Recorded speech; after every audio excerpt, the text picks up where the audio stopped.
parte mais alta do telhado é essa daqui. Então eu tirei a medida por dentro das paredes ali, deu 5,41 m no eixo. Porém, eu vou trabalhar com o meu frechal desencostado da parede lá 25 centímetros, para poder trabalhar com a calha na sequência. Então eu tenho que descontar para eu chegar na porcentagem de caimento esses 25 centímetros. No caso vai dar, quanto vai dar, né? Eu vou ficar com a medida de 5,16,5. Quando eu multiplico esse 5,16,5 pela porcentagem, que nesse caso aqui a gente vai usar 35%, o meu pontalete central aqui ele vai dar 1,80,7 m. Então esse é o cálculo inicial para eu poder estar começando o meu trabalho. E eu ter a noção de como que eu vou posicionar as minhas madeiras. Então o ponto de partida lá da tesoura é o frechal, a face de fora do frechal. Acho o eixo aqui, depois eu multiplico pela porcentagem. Para eu marcar a porcentagem aqui, ó, eu traço um risco a 90 graus, marco aqui 10 centímetros, ó, e avanço aqui, ó, 35 milímetros. Depois eu pego de um ponto a outro, cruzando, e essa é a inclinação do meu telhado, a representação dos 35% que a gente vai usar de caimento. Venho com a suta aqui, ó, regulo ela por esse caimento, e aí a gente vai transferir essa marcação para as peças. Marquei o eixo do meu pontalete. Aqui, ó, é como se fosse a parte de baixo do meu caibro. Então a gente risca de ambos os lados. Peça da cuminheira que eu vou estar utilizando aqui é uma peça de 5 por 11. Então eu vou pegar aqui, ela tem 5, eu vou colocar um pouquinho mais para poder dar uma folga. Vamos colocar 2,6 de cada lado aqui, ó, para ficar uma folga nesse encaixe. Como é um telhado em madeira bruta, não tem problema nenhum.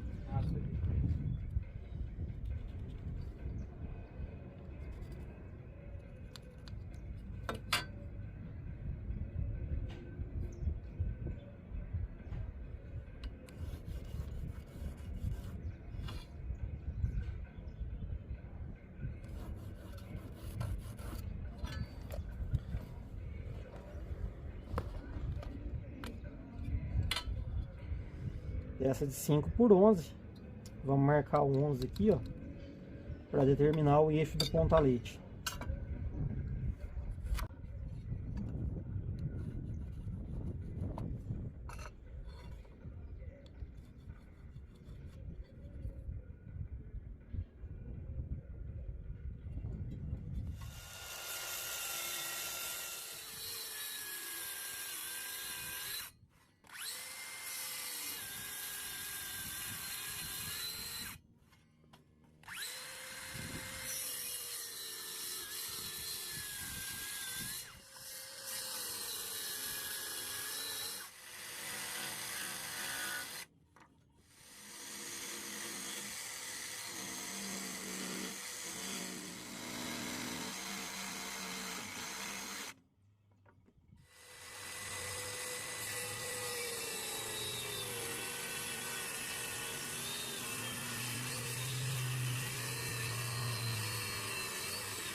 Pessoal, colocamos a chapa de emenda aqui, fiz a emenda mão de amigo, conforme já mostrei para vocês algumas vezes. Essa linha aqui, ó, é considerando a parte de baixo do frechal lá nas extremidades, vou mostrar para vocês. E aí aqui o eixo da minha tesoura. E aí desse eixo aqui eu vou distribuir 5 e 16,5 para cada lado, para eu poder centralizar o meu pontalete. A linha está na face de cima da peça e está aqui, ó. Então o meu pontalete ele tem que trabalhar daqui para cima. Eu sei que o meu pontalete de 1,80 m vai trabalhar daqui para cima. Então aqui está a minha linha, a minha peça de frechal ela vai daqui para cima e depois o caibro vem apoiado aqui, ó. Coloco o pontalete lá, estico a linha para poder encontrar a marcação do ponto de início do braço da tesoura.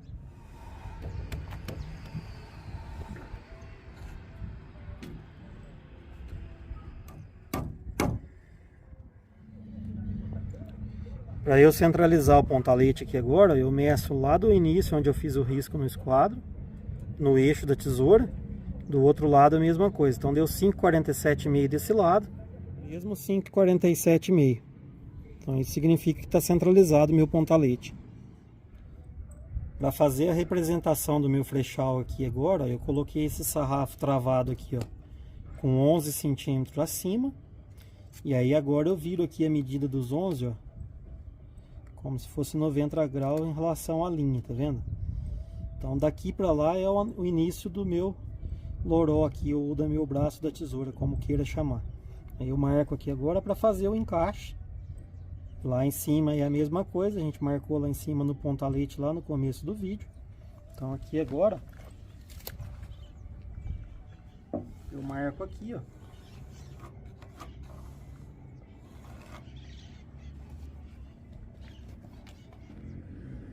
Vou deixar 20.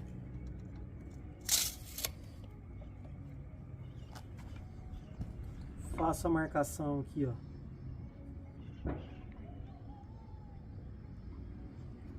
,90 graus em relação ao ângulo, 90 graus em relação à linha aqui, ó. Profundidade do encaixe, eu gosto de deixar 3 centímetros quando eu estou usando peça de 5 por 15.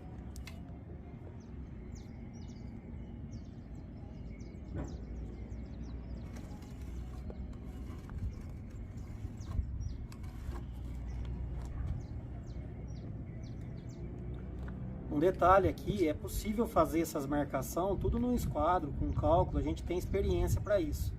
Só que como a intenção é ajudar quem nunca fez, dessa forma aqui eu acho que fica melhor a explicação. Então o foco da gente muitas vezes não é agilidade, é mostrar o passo a passo de como chegar no resultado final. Por essa razão que eu estico linha, tudo.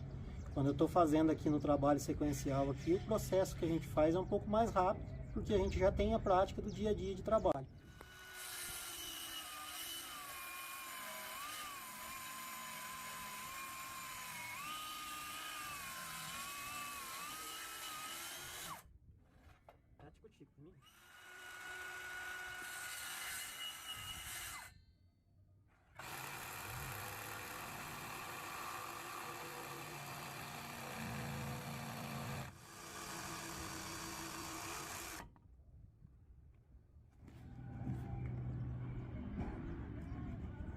Agora eu marco aqui, ó, replicando o corte de uma na outra.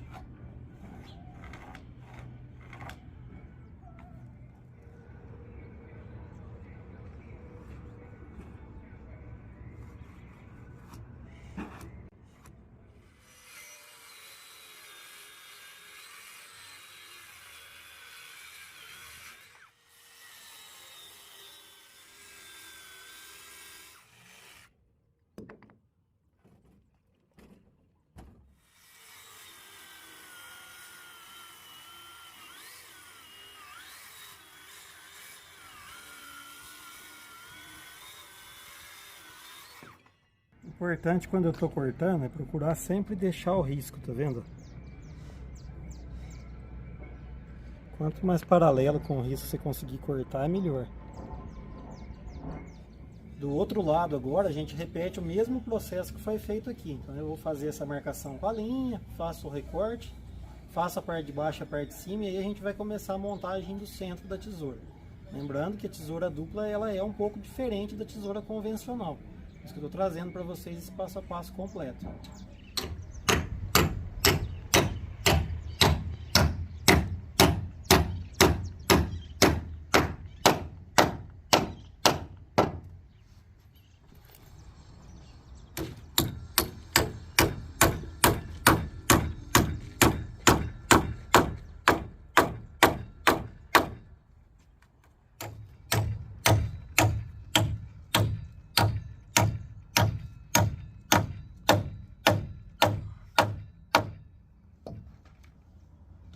Fechei a primeira montagem aqui, agora eu tenho que passar esse pontalete aqui para o lado de cima, para a gente fazer a tesoura como se fosse um sanduíche. Então eu faço o encontro dela aqui, ali na parte de baixo eu coloquei um prego só para travar o pontalete no lugar, e aí agora eu vou despregar ele, tirar a trava do centro que eu coloquei aqui, e vou passar ele para o lado de cima aqui, para a gente poder colocar as peças de mão francesa, as peças que vão servir como pendural, e depois a gente vir montando a outra estrutura de tesoura por cima, formando assim a tesoura dupla.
Para eu fazer a divisão agora, eu vou considerar o centro do meu pontalete, que por sua vez é o centro da minha cumieira, lá no centro da minha peça de frechal. Então segura aqui para mim, Lucas. 5,14 aqui, ó. 5,14 dividido por 4, 1,28 m. Então essa é a medida de eixo das peças que eu vou colocar de pendural para poder distribuir as mãos francesas depois. 1,28 m. Depois eu tenho que distribuir 5,5 para cada lado, referente à peça de 5 por 11 que eu vou utilizar aqui. Por enquanto eu estou marcando só o eixo.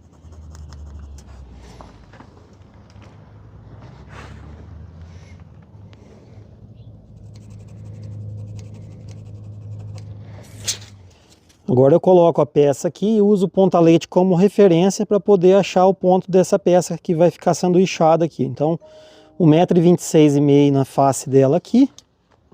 Venho aqui em cima, coloco a mesma coisa. 1,26 m. Já risco aqui, ó. Já determinando o local da peça na parte de cima. Mesma coisa na próxima. Coloco a medida aqui até lá. Transfiro a medida para cima aqui, ó.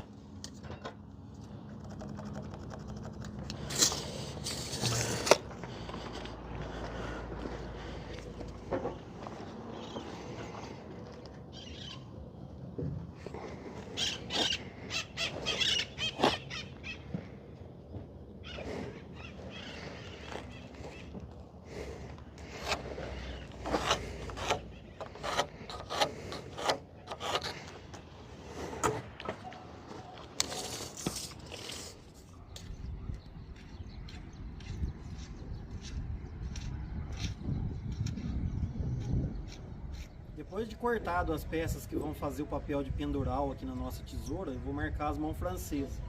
Então eu coloquei as peças no seu devido lugar e agora eu vou colocar a peça que será usada como mão francesa por cima e risco para poder encontrar o ângulo dos cortes.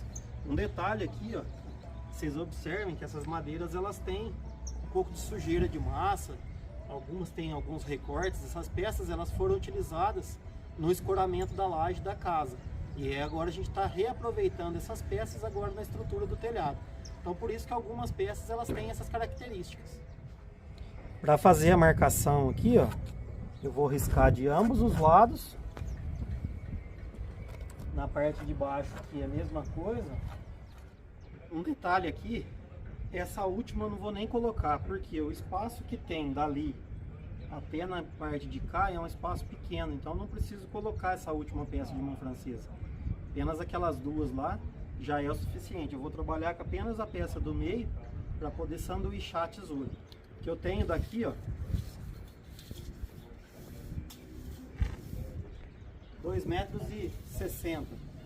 Então quer dizer, 2,60 m para uma peça de 5 por 15, ainda mesmo sendo dupla, ela não vai flambar nesse espaço aqui de forma alguma. Então não tem perigo.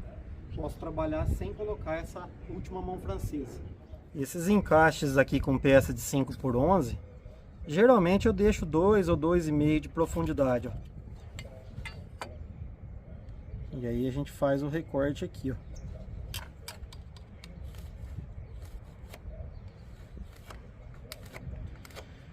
Outro detalhe que depois que eu sanduichar a peça por cima aqui, a gente vai ter parafuso fixando. Então, sempre quando eu for bater prego nas peças, eu bato o prego nas laterais para poder deixar o meio livre, porque eu sei que eu vou ter uma barra de parafuso depois fixando essa junção de peças.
Já adiantei um pouco o processo aqui e fiz o segundo arrochante, que vai sanduichar na nossa tesoura. Como que eu trabalhei aqui? Eu fiz a emenda dessa parte de cima, agora invertida. Então a primeira emenda ficou para o lado de lá e a segunda emenda ficou para o lado de cá. Lembrando que eu utilizei aqui uma peça de 6 metros e uma peça de 5,5 para poder formar esse arrochante. Outro detalhe importante no arrochante aqui é em relação à curva da peça. Eu sempre escolho as peças para fazer arrochante com maior longo, e sempre jogo esse lombo para a parte de cima. Então, dessa forma, fica fácil de formar contra a flecha da tesoura. Aqui na parte de cima, agora, a gente vai fazer os braços da tesoura e eu coloquei esses preenchimentos de peça para poder unir isso daqui tudo com parafuso depois. E fiz esses encaixes no pontalete para ajudar a travar esse pontalete. Então fica uma composição muito bem travada esse tipo de tesoura. E é muito eficiente para a gente vencer grandes vãos. Qual que seria o problema de eu trabalhar com a tesoura convencional nessa situação aqui? Ela se torna uma tesoura muito grande, como a espessura das peças elas são muito finas, acaba tendo chance dessa tesoura ter movimentação, ela flambar lateralmente, ou até mesmo ela chegar a envergar em algum ponto, devido à carga que ela vai receber. Quando você duplica a tesoura dessa forma, você acaba aumentando muito a resistência da tesoura. Por essa razão, em situações de grandes telhados, às vezes eu opto em trabalhar com tesoura dupla.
que entrar ali.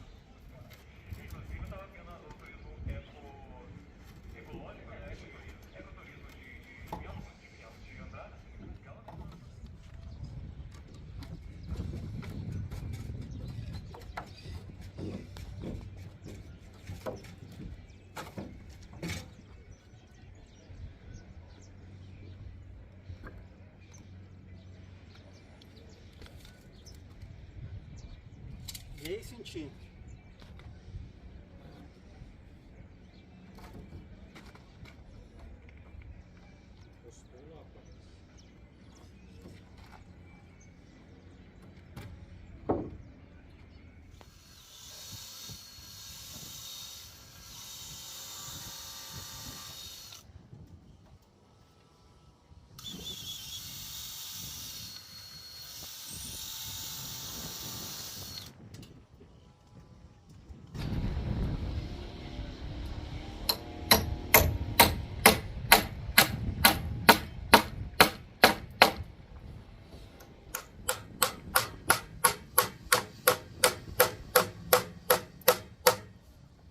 Pessoal, concluímos a tesoura aqui, a primeira etapa do nosso trabalho foi essa.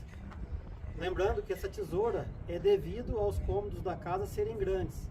Então eu não posso colocar pontalete apoiado no meio do cômodo. Eu sempre falo isso para vocês quando eu trago um vídeo sobre tesoura. Qual que é o ponto fundamental que a gente tem que entender em toda tesoura que a gente vai fazer? Atenção à porcentagem e aos descontos que devem ser feitos. Então a gente tem que considerar as medidas de madeira, a gente tem que considerar a contraflecha. Tudo isso vai nos levar a trabalhar com uma tesoura de forma eficiente, trabalhando da angulação correta. E isso futuramente, nas próximas etapas do telhado, vai ser importante para a gente poder dar sequência no serviço. Então essa é a parte mais alta do meu telhado. Travei aqui a cumieira já, finquei um ferro lá na canaleta de concreto da parede, para poder cromar essa tesoura no seu devido lugar. E agora a gente vai dar sequência no trabalho. Espero que vocês tenham gostado desse vídeo de hoje, espero que seja útil para vocês. Não é um trabalho muito comum, então a gente tentou trazer um passo a passo completo para vocês sobre a montagem de tesoura dupla. Quando eu for fazer um barracão que eu só tenho apoio nas laterais, um barracão de vão livre, esse sistema é muito eficiente, pode ser usado e é um trabalho que eu gosto muito de fazer dessa forma. Meu muito obrigado pela presença, que Deus abençoe o lar e o trabalho de cada um de vocês sempre. Espero vê-los no próximo vídeo. Um grande abraço, fiquem sempre com Deus.